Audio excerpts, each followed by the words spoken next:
Jezero Koritnjak umjetno je jezero smješteno u Bučju Gorjanskom.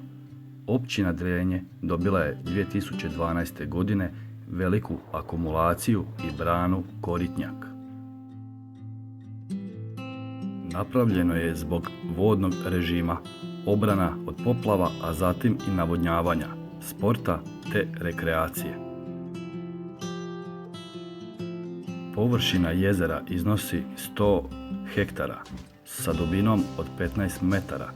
Dužina jezera otprilike je 5000 metara, dok je prosječna širina otprilike 300 metara.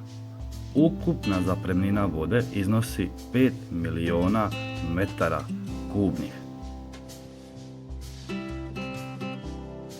Jezero Koritnjak jedno je od najmlađih jezera u Slavoniji i Baranji.